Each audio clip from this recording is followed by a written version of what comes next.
In the last video, I didn't have the capabilities I do now. So if you saw that video, you probably don't need to watch this video.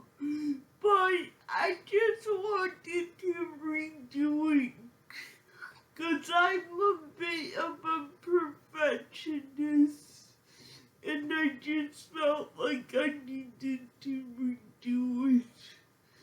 So, yeah, that's what I'm doing today. My story starts on the day of my birth.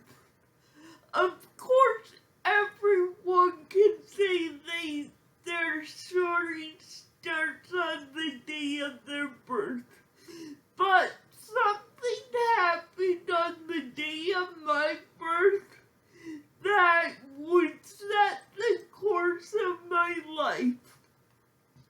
My mom's placenta tore while she was giving birth to me. This resulted in me being born unconscious, which resulted in me having brain damage because of the lack of oxygen. This brain damage is called cerebral palsy. About 1 in 2 people with CP also have an intellectual disability. But despite what my speech and my drooling may show, I do not have an intellectual disability. Actually, I'm pretty smart. I have spent my entire life proving to people that I don't have an intellectual disability. Back to my story. I grew up in a small town of 1,200. I was the only child with a physical disability in my school.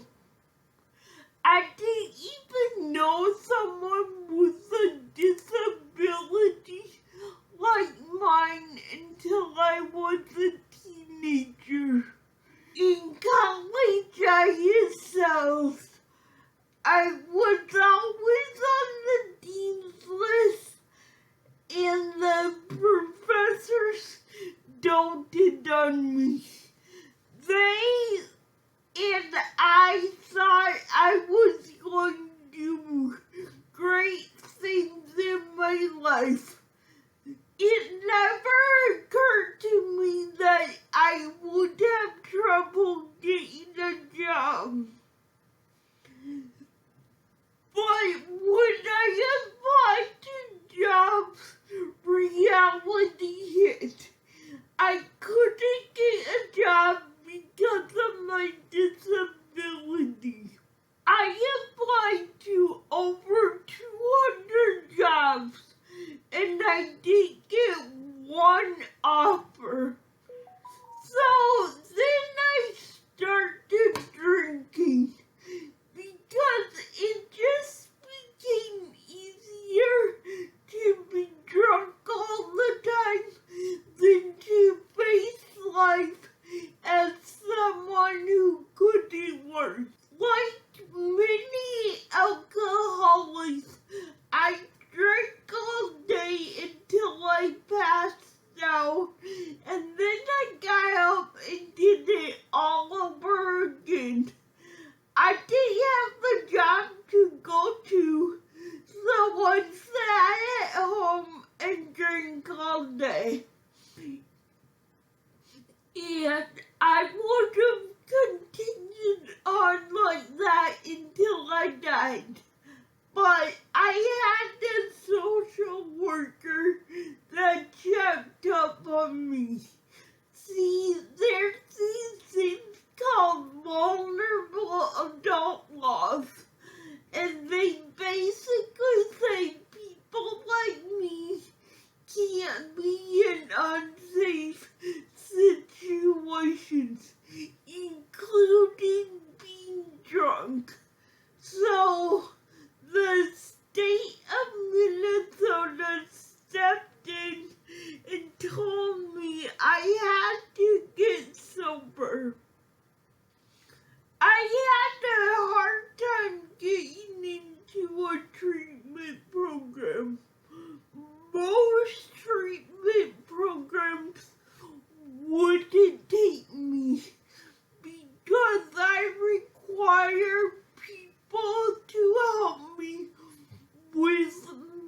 the activities of daily living.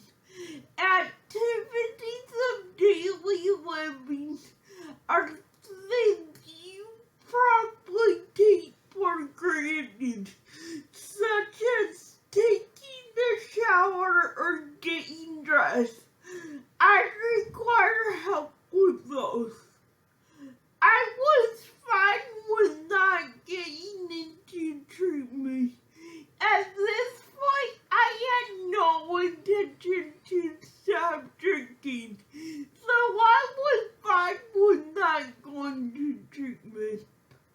After my social worker search for 4 months, I finally got into treatment.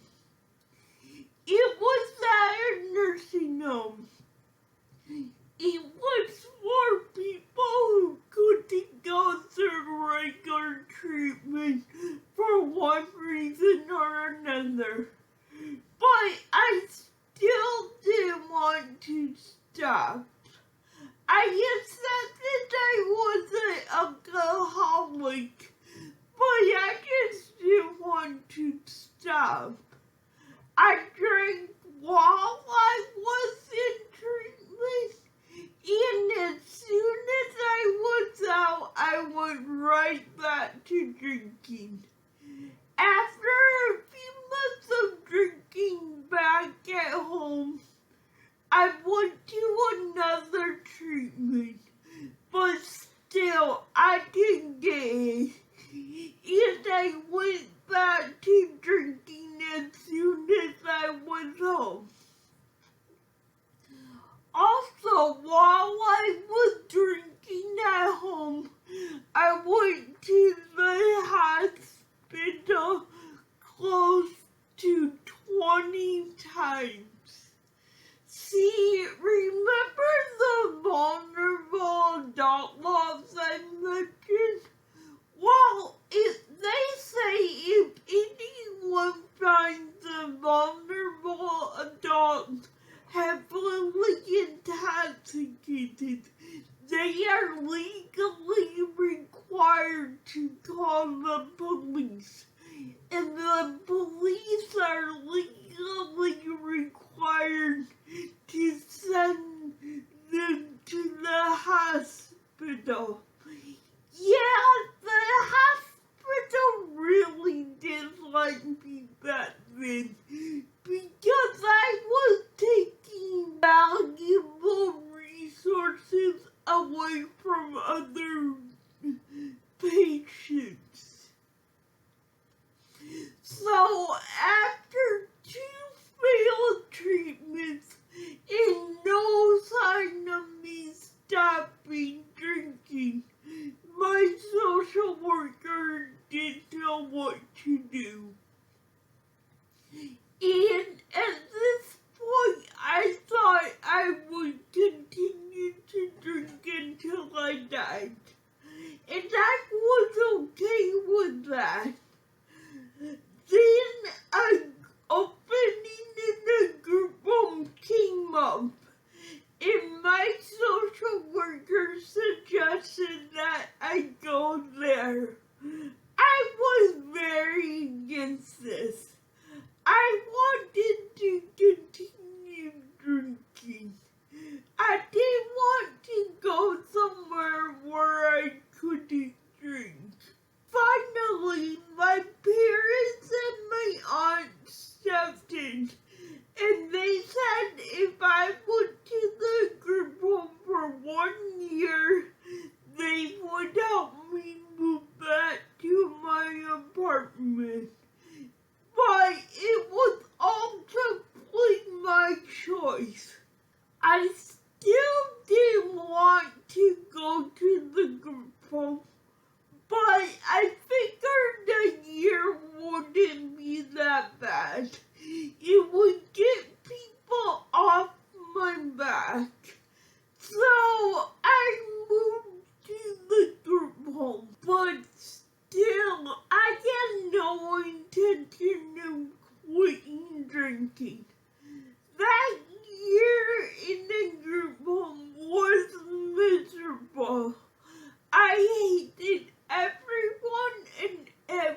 Liz and Aunt were true to their word, and after a year, they helped me move back to my apartment.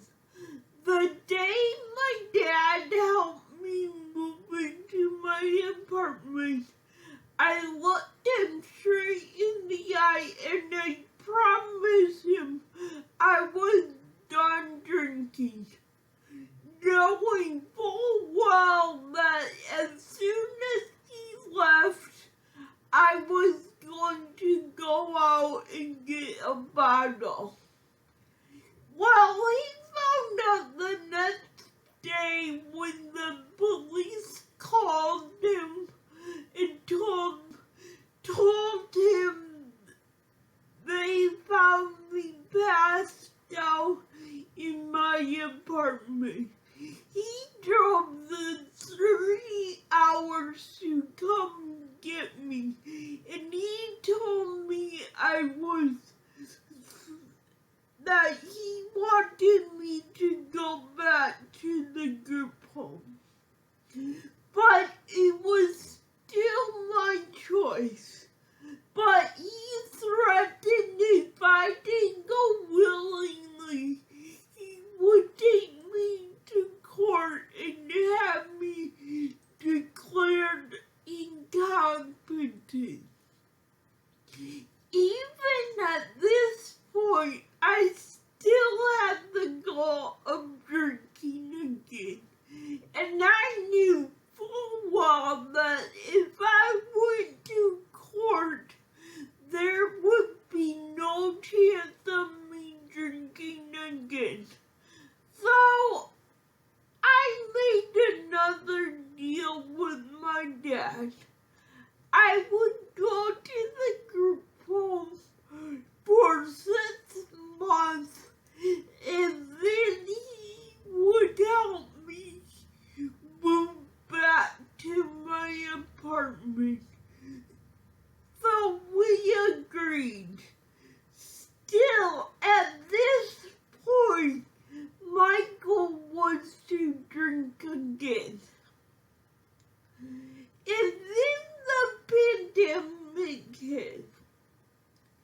And I don't know what changed. It wasn't the pandemic, but my attitude changed around this time. I started embracing the group home, and I realized how much happier I was. I don't know what it was. It wasn't AA. At that time, I wasn't going to AA. I wasn't really doing anything for my sobriety. A believer might say it was a miracle, but I'm a lifelong staunch atheist, so I don't believe that. I don't do a traditional program. I don't do the steps, and I don't plan to. I don't have a sponsor, although I have many people I talk to and get advice from. I don't have a higher power, not even a doorknob. I know how I do things is not what you're supposed to do. I didn't set out to do them this way. I was going to get a sponsor, but I was too chicken to ask. I was going to do the steps, but before I did the steps, I realized I was happier than I ever been. Now I want to be an example for people who may not want to do things the traditional way. This puts extra